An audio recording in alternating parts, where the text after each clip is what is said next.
আর এইটা তো আমাদের ভাইয়ে ভাইয়ে লড়াই, এটা একটু সলভ করে নিয়ে তুই দাঁড়া, আমরা আসতেছি, ঠিক না? আপনি যদি ধরেন জামাত ইসলামী, তারা একারা যে পরিমাণে মানুষ মোবিলাইজ করতে পারে, এইটা অন্য কোনো পলিটিক্যাল পার্টি পারে? পারে না। অনেক সময় একটা কাজ করি, সেটা হলো যখন দাওয়াতি কাজকর্ম করতে যাই, তখন আমরা এক্সিস্টিং অন্যান্য যে সকল ইসলামী সংগঠন আছে তাদেরকে দাওয়াত দেওয়ার টার্গেট বানাই। Do not do it. এইটা আপনারা করবেন না। যে লোকটা এক আল্লাহকে বিশ্বাস করে, আল্লাহ রসুলকে বিশ্বাস করে, 5 ওয়াক্ত সালাত আদায় করে, এবং শুধু তাই নয়, ইসলামকে বিজয়ী করতে হবে, এই চিন্তায় সে কোনো সংগঠনেও যুক্ত হয়েছে, তাকে আপনার দাওয়াতের মাদু বানানোর কোনো কি নাই, দরকার নেই। তার ভিতরে তাদের চিন্তাধারায়, তাদের রাজনৈতিক চিন্তাধারায়, তাদের রাজনৈতিক প্রক্রিয়ার মধ্যে যেসব ভুল যদি থাকে, তাহলে সেই সব ভুলের জন্য আপনার প্রচুর পরিমাণে কন্টেন্ট আমরা ডেলিভারি দিচ্ছি না, আলাপ আলোচনা করছি না আমরা। সো যদি কেউ সংশোধন হতে চান, তাহলে তার জন্য পর্যাপ্ত পরিমাণে কন্টেন্ট, বক্তব্য অনলাইনে আছে। রাখছে তোমারই ভাই, মিটাবে জুলুম চিরতরে, তাকে কোথা খুঁজে বলো পাই। العالمين والصلاة والسلام على سيد المرسلين وعلى آله وأصحابه أجمعين. قال الله تعالى في كلامه المجيد: واعتصموا بحبل الله جميعا ولا تفرقوا واذكروا نعمة الله عليكم إذ كنتم أعداء فألف بين قلوبكم فأصبحتم بنعمته إخوانا وكنتم على شفا حفرة من النار فأنقذكم منها كذلك يبين الله لكم آياته لعلكم تهتدون. বর্তমান সময়ে, শুধু বর্তমান সময়ই না, বরং বলা যায় গোটা মুসলিম উম্মার গোটা ইতিহাস জুড়ে প্রথম সময়ের কিছু সোনালী সময়কে যদি আমরা একপাশে রাখি, তাহলে গোটা ইতিহাস জুড়ে সবচেয়ে কাঙ্ক্ষিত যে বিষয়টা ছিল উম্মার কাছে সাধারণভাবে, সেটা হলো ঐক্য। আর একটা রূঢ় বাস্তবতা হলো, এই উম্মার অধিকাংশ সময়ই আমরা এই ঐক্যের ভিতরে নানা রকম ফাটল, নানা রকম অনৈক্য, নানা রকম বিভেদ আমরা দেখে এসেছি। এটা একটা আনএক্সপেক্টেড বাস্তবতা, তাই না? এই বাস্তবতাটাকে আমরা উপেক্ষা করতে পারবো না, কিন্তু আমাদেরকে এটাকে ওভারকাম তো করতে হবে। তার মানে কি, বাস্তবতাটা থাকবে, আপনাকে এটা ডিল করে সামনে আগাতে হবে। আমি আলোচনায় যাওয়ার আগে আপনার 2-3টা অফ টপিক কথা বলতে চাই, যেটা মূলত আপনার সামগ্রিক আলোচনাটাকে বুঝতে আমাদেরকে সাহায্য করবে। দেখেন, মানুষের চিন্তার ভিতরে অনেকগুলো প্যাটার্ন আছে, বা বিশেষ করে রাজনৈতিক চিন্তার ভিতরে, সাংগঠনিক চিন্তার ভিতরে অনেকগুলো প্যাটার্ন আছে। রেভলিউশনারি প্যাটার্ন, রিফর্মেটিভ প্যাটার্ন এবং প্র্যাগমেটিক প্যাটার্ন। মানে হলো, আপনি একটা বৈপ্লবিক চিন্তা অধিকারী হতে পারেন, বৈপ্লবিকভাবে চিন্তা করতে পারেন। বৈপ্লবিক চিন্তার মূলত ব্যাপারটা কি, আপনি সব কিছু ভেঙে চুরে তছনছ করে দিবেন যা আছে, এর উপরে আপনি নতুনের কেতন উড়াবেন। এটা হলো বৈপ্লবিক চিন্তা। রিফর্মেটিভ চিন্তা কি হয়, সে বিদ্যমান ব্যবস্থার সাথে খাপ খাইয়ে নেয় এবং বিদ্যমান ব্যবস্থা বজায় রেখে সে চেষ্টা করে এটাকে আরেকটু বেটার করা যায় কিনা, একটু ভালো করা যায় কিনা, একটু ক্ষতি কমানো যায় কিনা, একটু দুর্নীতি কমানো যায় কিনা, আর একটু ভালো করা যায় কিনা। প্র্যাগমেটিক চিন্তা কাকে বলে, আপনার বাস্তবতা, একেবারে মানে ফিল্ড রিয়ালিটি যেটাকে বলে, মাঠের বাস্তবতা, এই মাঠের বাস্তবতাকে সামনে রেখে অভিজ্ঞতার ভিত্তিতে, কেবল আবেগ কিংবা কেবল জজবার ভিত্তিতে নয়, মাঠের বাস্তবতাকে অভিজ্ঞতার আলোকে সামনে রেখে আপনি সিদ্ধান্ত নেবেন। এটা হলো প্র্যাগম্যাটিক চিন্তা। আমরা অনেক সময় এগুলোর জট পাকিয়ে ফেলি। কেন পাকিয়ে ফেলি? এর কারণ হলো, দেখেন, আমরা একটা সমাজে বসবাস করছি, একই সাথে এটা একটা ইসলামী সমাজ, একই সাথে এটা একটা কুফরি সমাজ। আপনার কি বাস্তবতাটা বুঝতে পারেন? একই সাথে এটা একটা ইসলামী সমাজ, একই সাথে এটা একটা কুফরি সমাজ। এটা কেমনে সম্ভব? এটাকে আপনি কি বলে যে মানে টোটালি একটা উল্টা কম্বিনেশন না? একই সাথে একটা সমাজ কিভাবে কুফরি হতে পারে, একই সাথে একটা সমাজ কিভাবে ইসলামী হতে পারে? আমি যদি এই অর্থে ধরি যে মাত্র একটা জেলা, গাজীপুরের মতন একটা ছোট্ট জেলা, এই জেলাতে এই যে তাওহীদের পক্ষে, আল্লাহর দ্বীনের পক্ষে, তাও সমাজের আরো অনেক অন্যান্য ইসলামী দল এবং সংগঠন আছে, সেগুলোও একপাশে। এই যে তাওহীদকে ধারণ করার জন্য, তাওহীদকে সমাজে কায়েম করার জন্য একটা জেলা শহরে আপনারা 2-3 হাজার মানুষ একত্রিত হয়ে যান, আমি এই সমাজটাকে কুফরি সমাজ কিভাবে বলি? এই সমাজে তো তাওহীদ আছে এবং তাওহীদের ঝান্ডাবাহী কি আছে? মানুষ আছে, তাই না?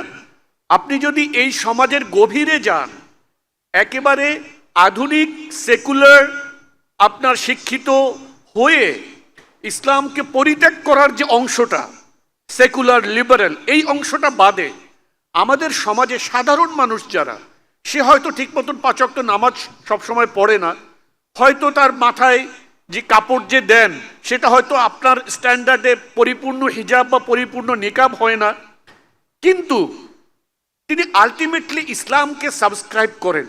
আলটিমেটলি তার ভালোবাসাটা আল্লাহর প্রতি, আল্লাহ এবং তার রসুলের প্রতি, তিনি ইসলামকে মুহাব্বত করেন।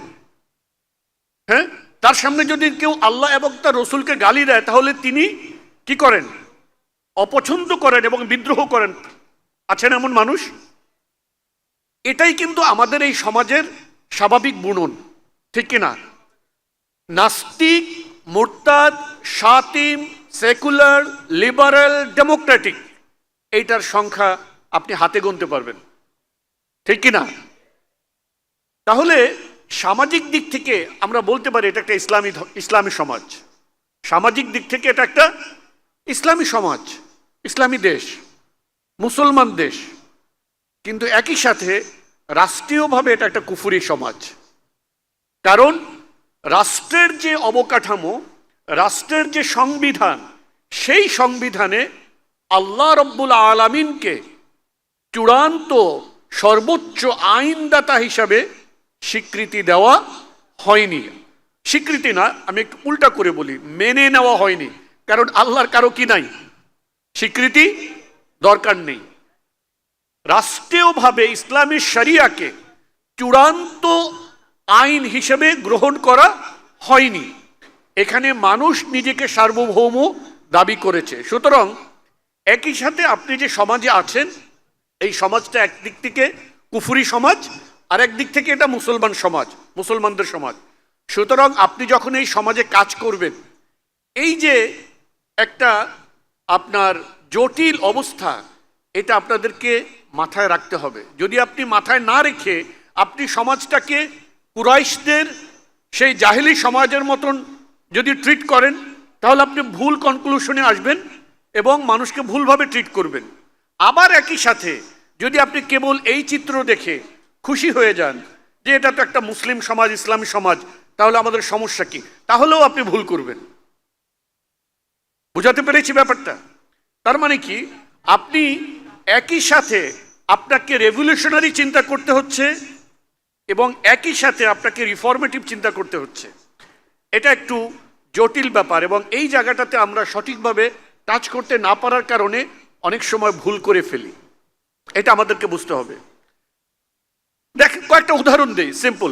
আপনারা মানে আপাত দৃষ্টিতে মনে হবে সেলফ কন্ট্রাডিক্টরি, কিন্তু এটাই একটা বাস্তবতা। আপনি দেখবেন যে অনেক সময় যারা পিউরিটান সালাফিস্ট চিন্তাধারা ধারণ করে, ধরেন আল্লাহ রসুলকে নূরের তৈরি মনে করা, তাকে হাজির নাজির জানা, হ্যাঁ, এরকম আল্লাহ রসুলকে কেন্দ্র করে অনেক শিরক এবং অনেক মানে ভয়ঙ্কর রকম আপনার যে ডিক্লাইনেশন বা মানে খারাপ আকিদা আছে না সমাজে। যখন আমরা আকিদার দাওয়াত দেই তো তখন কিন্তু তারা দেখবেন যে অনেক সময় এমন কথা বলে, এই যে যারা এই কথা বলবে তারা কুফুর, ইসলাম থেকে খারিজ হয়ে যায়, এটা শিরক, এটা মুরতাদ, এটা ইসলাম থেকে বের হয়ে যায়, বলে না? দেখেন আপনি পিউরিটান দাওয়াতি পার্সপেক্টিভ থেকে আপনার কথাগুলো কিন্তু কি আছে, ঠিক আছে, এটা একটা ভয়ঙ্কর আকিদা। আল্লাহ রসুলকে হাজির নাজির জানা, তিনি আপনি এখান থেকে ডাক দিলে তিনি শুনতে পান, ঠিক আছে, তারপর এরকম অনেক অনেক আকিদা আছে যে বিষয়গুলো সমস্যাজনক। এখন আপনি দাওয়াতের সময় এটা বলবেন, এটা ঠিক আছে, কিন্তু আপনি যদি রাজনৈতিক দৃষ্টিকোণ থেকে, আপনি কিন্তু আগে বলছেন এই আকিদা যদি কেউ ধারণ করে সে ইসলাম থেকে বের হয়ে যায়, এটা শিরিক, এটা কুফুর। কিন্তু আপনি যদি রাজনৈতিক দৃষ্টিকোণ থেকে চিন্তা করেন, ধরুন আপনি এই রাষ্ট্রের দায়িত্বশীল হয়েছেন, এই রাষ্ট্র এখন আপনার নিয়ন্ত্রণে, ক্ষমতা আপনার কাছে এসছে, তাহলে আপনি কি করবেন? আপনি তো আগে বলে আসছেন যে এই চিন্তা হলো কুফুরি, এই চিন্তা শিরকি, যারা এটা করবে ইসলাম থেকে খারিজ হয়ে যায়, মুরতাদ হয়ে যায়, আপনি বলছেন। এখন আপনি যখন ক্ষমতায় আসছেন, আপনার দেশে 50 লাখ মানুষ আছে যারা এই চিন্তা ধারণ করে, আপনি কি করবেন? Are you going to kill them? আপনি কি তাদেরকে হত্যা করবেন 50 লাখ মানুষকে? না। তার মানে কি, আপনি যখন দাওয়াতি চিন্তা থেকে কথা বলছেন তখন আপনার যে অ্যাপ্রোচ, আপনি যখন রাজনৈতিক চিন্তা থেকে কথা বলছেন তখন আপনার অ্যাপ্রোচ কিন্তু কি হচ্ছে না, একই হচ্ছে না। আর একটা এক্সাম্পল দেন। ধরেন আপনি সালাতের গুরুত্ব এটার উপরে আপনি আলোচনা করছেন, তখন সেখানে আমরা কি বলি? অ্যাকচুয়ালি এটা রিয়েলিটি, মান তারাকাস সালাতা মুতাআম্মিদান ফাকাদ কাফারা, বাইনাল ঈমানি ওয়াল আবদি তারকুস সালাহ। এই হাদিসগুলো আছে না, এটা সত্য কথা, আল্লাহ রাসূলের কথা, সহিহ হাদিস। যে ব্যক্তি সালাত পরিত্যাগ করলো সে কাফির হয়ে গেল। বান্দা এবং ঈমানের মাঝখানের দেয়াল হলো সালাত পরিত্যাগ করা। যে সালাত পরিত্যাগ করলো সে ইসলাম থেকে বেরিয়ে গেল। কিসের ঈমান, কিসের ইসলাম? আপনি যদি সালাতই আদায় না করেন, all this things are right. আপনার এই গোটা কথাটা ঠিক আছে, কোনো সন্দেহ নেই। এবার সেই স্কলার আলিম মনে করেন তিনি একটা ফতোয়া বোর্ডে বসছেন, যে বোর্ডে একটা বিচার আসছে, একজন সালাত পরিত্যাগকারী মানুষকে তাকফির করা হবে কিনা, তাকে কাফির সাব্যস্ত করা হবে কিনা। কাফির সাব্যস্ত করলে কি হবে? এই ব্যক্তিকে কাফির সাব্যস্ত করলে তার মানে তাকে মুরতাদ ঘোষণা করা হবে, তার স্ত্রী কি হয়ে যাবে, ডিভোর্সড হয়ে যাবে, তার হত্যার বিধান আরোপিত হবে, তার সকল সম্পত্তি বাজেয়াপ্ত হবে, তাকে মুসলমানদের কবরস্থানে দাফন দেওয়া হবে না। বুঝেন কিন্তু ব্যাপারটা কোন লেভেলের? তখন কিন্তু সেই মুফতি সাহেব উনি কি বলবেন? এবার আপনার আইনের ধারাতে আসবেন, আইনের ধারা, তখন আপনার এই আলোচনাগুলো আসবে। আচ্ছা, সালাত পরিত্যাগকারী যে কাফের হয়, কত ওয়াক্ত পরিত্যাগ করলে সে আসলে তাকে কাফের ঘোষণা করা হয়? সে কি ইচ্ছে করে সালাত পরিত্যাগ করে, নাকি অনিচ্ছাকৃতভাবে অলসতা করে করে? সে কি সালাতকে অস্বীকার করে, নাকি সে স্বীকার করে কিন্তু ভুল ক্রমে বা করে ফেলছে এটা সে মেনে নেয়? সালাত কি সে পরিপূর্ণভাবে কখনোই পড়ে না, নাকি মাঝে মধ্যে পড়ে, নাকি ডেইলি 5 ওয়াক্তের জায়গায় 2 ওয়াক্ত পড়ে বা 3 ওয়াক্ত পড়ে, নাকি সে শুধু জুমা পড়ে? তাকে ডাকো, তার কাছে জিজ্ঞেস করা হোক। এই বিষয়গুলো কিন্তু তখন ঘটবে যখন আপনার আইনের ধারা আসবে। তা আপনি তো ওয়াজ করার সময় বলে আসছেন মান তারাকাস সালাতা মুতাআম্মিদান ফাকাদ কাফারা। এই দুইটার ভিতরে একটু সাংঘর্ষিক ব্যাপার মনে হচ্ছে না? এটা সাংঘর্ষিক না, এটা সাংঘর্ষিক না, এটা হলো অ্যাপ্লিকেশনের ভিন্নতা। এটা কি? অ্যাপ্লিকেশনের ভিন্নতা। এই জিনিসগুলোকে যখন আমরা না বুঝি তখন আমরা কি লাগিয়ে ফেলি, মানে প্যাচ লাগিয়ে ফেলি। আমাদের কাছে মনে হয় যে এটা তো একটা ওই যে রেভলিউশনারি চিন্তা এবং রিফর্মেটিভ চিন্তা, ওইখানে যেরকম একটা জটিলতা লাগে, ঠিক একই রকম এখানে এসেও আপনার মধ্যে একটা জটিলতা লাগবে। এই দুইটা প্যাটার্নকে আমাদের বুঝতে হবে। এটা যদি আমরা না বুঝি তাহলে আমরা ভুল করব। এই সমাজকে পরিবর্তনের জন্য যে সুদূর প্রসারী চিন্তা দরকার, যে জজবা দরকার, যে জ্ঞান দরকার, যে প্রজ্ঞা দরকার, যে দূরদৃষ্টি দরকার, এগুলোকে আমরা হারাবো। সুতরাং এই যে প্যাটার্নগুলো, প্যাটার্নের যে ভিন্নতা, বুঝতে পেরেছি, অ্যাপ্লিকেশনের যে ভিন্নতা, এই ভিন্নতাগুলো আমাদেরকে বুঝতে হবে। আমার আলোচনার আজকের যে বিষয়বস্তু, উম্মার ঐক্য, উম্মার ভিতরে বিভেদ, উম্মার ভিতরে যে বিভেদগুলো আছে, এই বিভেদগুলোর ক্ষেত্রে আমাদের কারণ কি এবং এর করণীয় কি। দেখেন, বিভেদের অনেকগুলো ধারা আছে এবং আমার মনে হয় উম্মার যতগুলো বিভেদ হতে পারে, এই সবগুলো বিভেদ আমাদের এই বর্তমান সময় এক্সিস্ট করে। বিভেদের কিন্তু অনেক রকম আছে, অনেক রকম পার্থক্য আছে। যেমন ধরেন, সর্বপ্রথম বিভেদ এটা কিসের ভিত্তিতে শুরু হয় বলেন তো? আকীদার ভিত্তিতে, চিন্তার ভিত্তিতে শুরু হয়, চিন্তাগত পার্থক্য। আপনার ইসলামের প্রথম যুগের একেবারে খোলাফা রাশেদার শেষ সময়ের আপনাদের পরেই যদি আপনি চিন্তা করেন, আপনি দেখবেন মুসলমানদের ভিতরে অনেক বিভেদ ঘটেছে না? খারিজিরা কি সেই সময় এসেছে না? হ্যাঁ, মুতাজিলা, জাবরিয়া, কাদরিয়া, এরকম নানা রকম ফিরকা এসেছে। সো এই যে আপনার চিন্তা ভিত্তিক বা আকিদা ভিত্তিক কিছু আপনার গ্রুপ এবং দল তৈরি হয়েছে। এবং আপনারা জানেন রাসূলুল্লাহ সাল্লাল্লাহু আলাইহি ওয়াসাল্লাম তিনি এ ব্যাপারে ভবিষ্যৎবাণী করে গিয়েছেন যে সাতাফতারিকু উম্মতি আলা 73 ফিরকাতান, তাই না? অনেক দল হবে, এটা একটা বাস্তবতা। দ্বিতীয়ত আপনি দেখেন আরো একটা ভিন্নতা আমাদের ভিতরে তৈরি হয়েছে, সেটা হলো মাযহাব ভিত্তিক যে ভিন্নতা তৈরি হয়েছে না? আমরা জানি, আমরা এখনকার সময় আমরা 4 মাযহাবের কথা জানি, হ্যাঁ, কিন্তু মাযহাব কিন্তু শুধু 4টা ছিল না, আরো কিন্তু ছিল। আমরা যারা ওলামা ইকরাম তারা তো জানেনই, আপনার লাইসি, সাউরি, জাইদি, জাহিরি, হ্যাঁ, আরো অনেক মাযহাব ছিল। আপনি বাংলাদেশে যেরকম আপনার রাজনৈতিক দল আছে, যদি আপনি বলেন যে রাজনৈতিক দল কয়টা, আপনি কিন্তু বড় বড়গুলো গণবেন, তাই না? এখন তো আওয়ামী লীগের নাম নেওয়া যাবে না, তাই না? কয়দিন আগে তো আপনারা বলতেন বড় রাজনৈতিক দল কয়টা, কয়টা বলতেন? আওয়ামী লীগ, বিএনপি, এভাবে বলতেন। আওয়ামী লীগ এখন না কোনো রাজনৈতিক দল না, দে আর ফ্যাসিস্ট। এটা মনে রাখতে হবে। Awami League is no more a political party. Awami League is no more a political party. Awami League is a fascist party. সুতরাং তাকে আমরা পলিটিক্যাল যে পার্টি তার ভিতরে গণনা করব না, নো মোর। তা আপনি ধরেন অন্যান্য যে ডেমোক্রেটিক রাজনৈতিক দল টল আছে, আপনি যদি ধরেন আপনার বিএনপি, জামাত, এনসিপি, এবি পার্টি, এরকম অনেকগুলো পার্টি, এগুলোকে বড় বড় পার্টিগুলো কি যারা মোটামুটি জনপরিসরে কাজ করে তাদেরকে গণে। কিন্তু সত্যিকারে বাংলাদেশে পলিটিক্যাল পার্টি কতগুলো আছে? অনেক, মানে 50-এর উপরে আছে, প্রায় 70-80টার মতন আছে মনে হয় আপনার নির্বাচন কমিশনের রেজিস্টার্ড। এগুলো হয় কি, আপনার তাদের প্রভাব, তাদের চিন্তা, তাদের জনসমর্থন, এরকম নানা কারণে আস্তে আস্তে এই পার্টিগুলো কি হয়ে যায়, থাকে না, কিংবা নাম কাওয়াস্তে থাকে।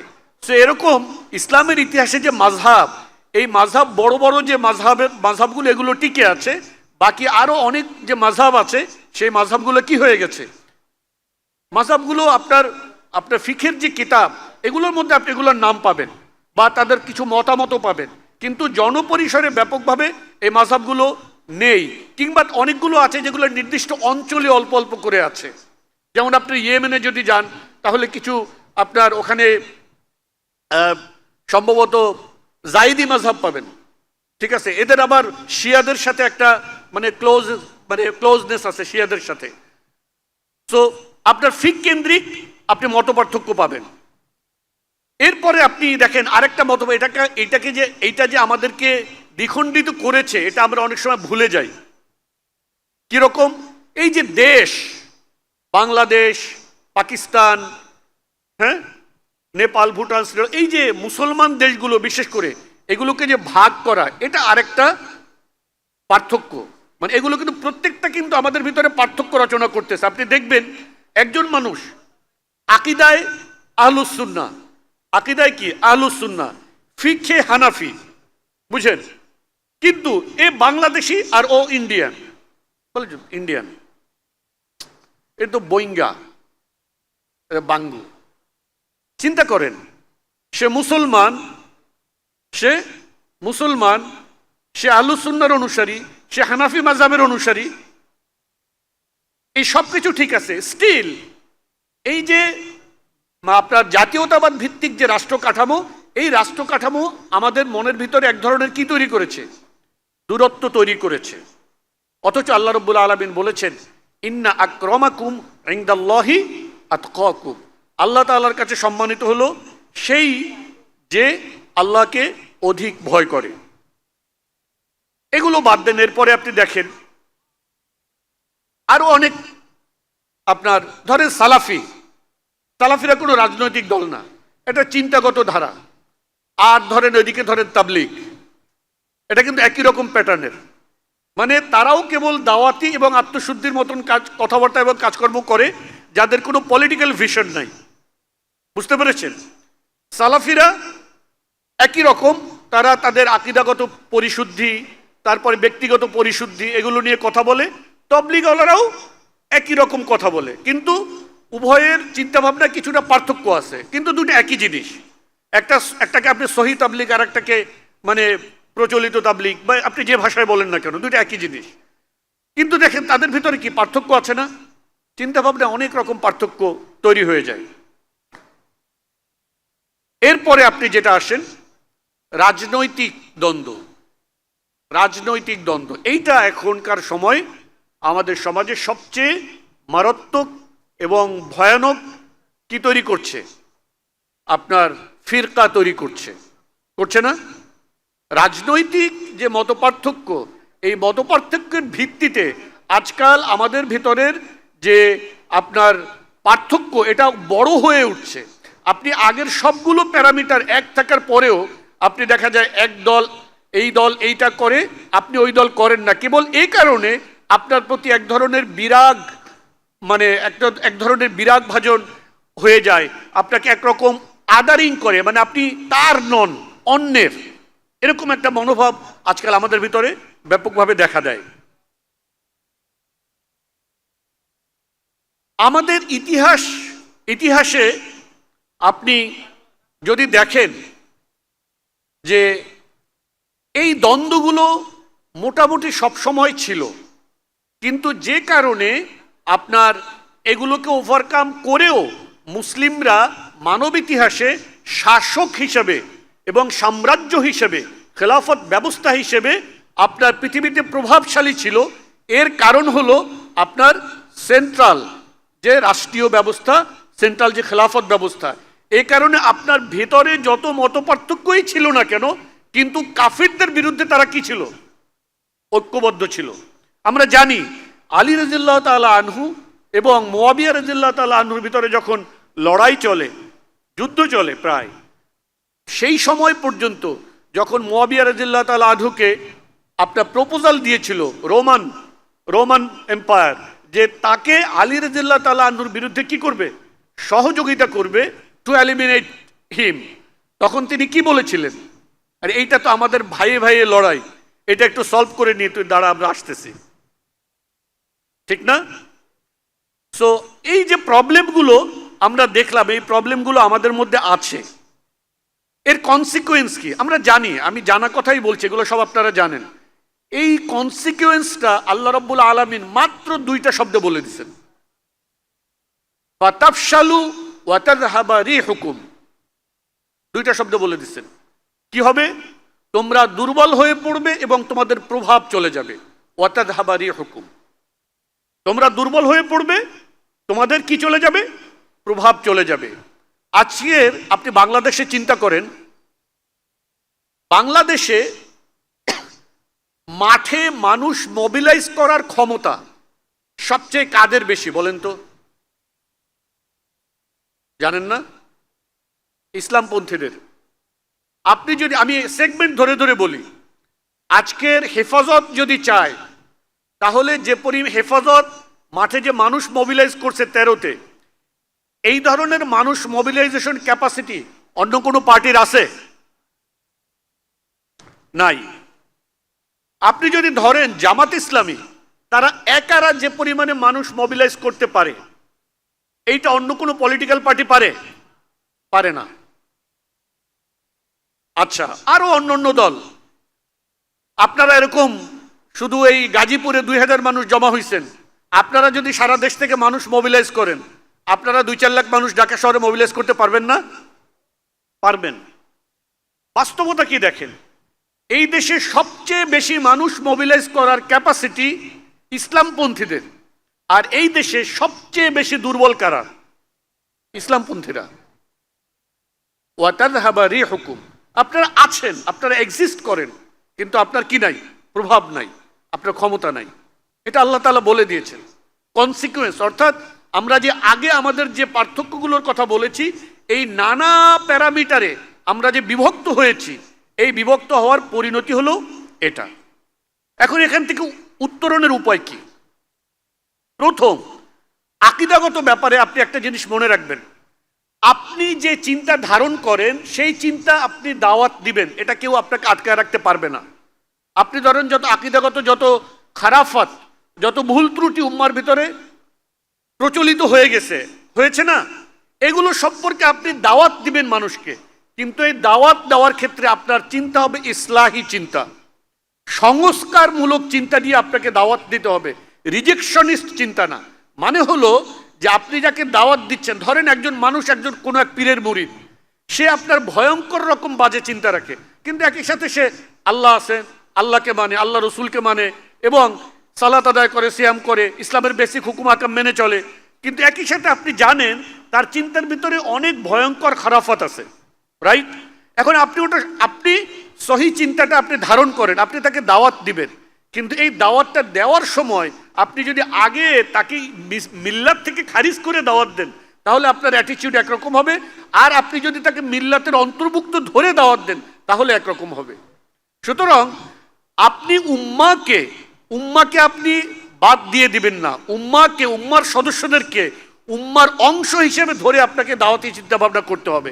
মৌলিকভাবে যে মান সাল্লা সালাতানা ওয়াস্তাকবালা কিবলাতানা ওয়া আকালা যাবিহাতানা, যে এই যে ব্যাপারগুলো, যে এক আল্লাহকে স্বীকার করে, হ্যাঁ আল্লাহ, আমি এক আল্লাহকে মানি, মুহাম্মদ সাল্লাল্লাহু আলাইহি সাল্লামকে সর্বশেষ রাসূল হিসাবে আমি মানি, হ্যাঁ আমি সালাত আদায় করি, আমি সিয়াম করি, আমি মক্কাকে মানে কাবাকে কিবলা মানি, এই যে ফান্ডামেন্টাল ব্যাপার, এগুলোকে মানেন, ব্যাস আপনি মুসলিম। এখন আপনার ভিতরে যে ভুল ত্রুটি আছে, এই ভুল ত্রুটি নিয়ে আমরা কথাবার্তা বলবো, আলাপ আলোচনা করব। আপনি যদি ভালো করে বুঝাতে পারেন, আল্লাহ যদি চান সে বুঝতে পারে, আবার নাও বুঝতে পারে, কিন্তু না বোঝার কারণে আপনি তাকে মিল্লাত থেকে বের করে দেবেন না, আপনি তাকে ধরে রাখবেন। এইটা আমাদের মনে রাখতে হবে, 1 নাম্বার। 2 নাম্বার, রাজনৈতিক যে ইখতিলাফ, এই ইখতিলাফকে আপনি ইজতিহাদি মনে করবেন। রাজনৈতিক ইখতিলাফকে কি মনে করবেন? ইজতিহাদি মনে করবেন। আপনি আপনার কাছে যে ইজতিহাদটাকে সঠিক মনে হয়েছে, আপনি সেটা ধারণ করবেন, মজবুত হয়ে থাকবেন, কিন্তু একই সাথে অন্যের ইজতিহাদকে আপনি ভুল মনে করবেন, কিন্তু সঠিকও হতে পারে, এটাও মনে করবেন। খেয়াল করেন, আপনি যে ইজতিহাদ অনুসরণ করেন, সেটাকে যদি আপনি স্ট্রঙ্গার মনে না করেন, অধিক মজবুত মনে না করেন, তাহলে তো আপনি সেটা অনুসরণ করবেন না। আপনি কোনোটাকে অনুসরণ করছেন, এর অর্থ কি? আপনি এটাকে উত্তম মনে করেছেন, এইটাকে আপনি সঠিক মনে করেছেন, এই জন্য আপনি ধারণ করবেন, এটা আপনি করেন, এটা তো কোনো সমস্যা নাই। কিন্তু অন্য যে কাজটা করছে তারটাকে আপনি ভুল মনে করেন, তাতেও সমস্যা নাই, কিন্তু সঠিক হতেও পারে। এই চিন্তাটা আপনার মাথায় রাখেন। ইজতিহাদি বিষয়ে ধরেন, আমরা জানি এখানে আমাদের দেশে ইসলামকে কায়েম করার জন্য অনেক রকম পদ্ধতি অনেকে চিন্তা করে, হ্যাঁ কেউ ধরেন চিন্তা করেছে যে আপনার সে সামাজিক শক্তির মাধ্যমে কায়েম করবে, কেউ চিন্তা করছে যে সে ধরেন এখনই সে আপনার কি করবে, আপনার মানে ব্যাপক রকম আপনার রেভলিউশনারি চিন্তার দিকে যাবে। কেউ মনে করছে যে না, আমার সমাজ এখনো কি হয় নাই, প্রস্তুত হয়নি, আমার সমাজকে আরো প্রস্তুত হতে হবে। আমরা যদি যে একটা সাস্টেইনেবল ইসলামী রেভলিউশন করতে হলে আমাদের এই সমাজকে আরো চাষবাস করতে হবে, সমাজকে আরো প্রস্তুত করতে হবে। এই গোটা ব্যাপারটা কি, এই ব্যাপারগুলো কিন্তু আকাইদি না, এই ব্যাপারগুলো ইজতিহাদি বিষয়। এই ব্যাপারগুলো আপনার দৃষ্টিভঙ্গি, আপনার এডুকেশন, আপনার অভিজ্ঞতা, আপনার সারাউন্ডিংস, এই সব কিছুর উপরে ডিপেন্ড করে কি হতে পারে, এটা ভিন্নতা হতে পারে, পার্থক্য হতে পারে। এই কারণে রাজনৈতিক বিষয়ে আপনি কি করবেন না, আপনার মতকে সঠিক মনে করেন, ধারণ করেন, অন্যের মতকে ভুল করেন, আপনি প্রত্যাখ্যান করেন, কিন্তু এই চিন্তাটাও রাখেন যে কি হতে পারে, তারটাও সঠিক হতে পারে। ব্যাপারটা বুঝতে পেরেছি? এক। তৃতীয়ত, দাওয়াতি ভাষার ক্ষেত্রে আমরা যেন হিকমা অবলম্বন করি। দাওয়াতি ভাষার ক্ষেত্রে আমরা যেন আমাদের হিকমা অবলম্বন করি। আমার মুসলিম ভাইয়ের কপালে যদি ধুলা থাকে, তাহলে সেটা যেন আমি জুতা দিয়ে না মুছি, সেটা যেন আমি রুমাল দিয়ে মুছি। ঠিক আছে? আমরা কেউ ভুলের ঊর্ধ্বে নই, আমরা কেউ নিষ্কলুষ নই, আমরা কেউ নিষ্পাপ নই। ঠিক আছে? সুতরাং আমরা উম্মাকে ধারণ করব এবং উম্মার ভুল ত্রুটিকে আমরা অত্যন্ত দয়া নিয়ে, অত্যন্ত মায়া নিয়ে, মুহাব্বত নিয়ে সংশোধন করতে চেষ্টা করব। আরেকটা জিনিস খেয়াল করতে হবে, আমরা অনেক সময় যারা আপনারা তাওহীদি যে চেতনার যে লোক, আমরা অনেক সময় একটা কাজ করি, সেটা হলো যখন দাওয়াতি কাজকর্ম করতে যাই তখন আমরা এক্সিস্টিং অন্যান্য যে সকল ইসলামী সংগঠন আছে তাদেরকে দাওয়াত দেওয়ার টার্গেট বানাই। Do not do it.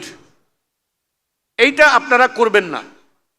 এইটা আপনাদের ভিতরে অকারণ টেনশন তৈরি করবে। কেন তৈরি করবে? খেয়াল করেন, অন্যান্য যে সকল ইসলামী সংগঠন আছে, ইসলামী সংগঠনগুলো কিভাবে গড়ে ওঠে। আপনি কিছু মানুষ মনে করছিল যে ধরেন আমরা কিছু মানুষ একত্রিত হয়ে দিনকে বিজয় করার জন্য কাজ করব। এটাই কিন্তু তাদের প্রাইমারি আন্ডারস্ট্যান্ডিং, তাই না?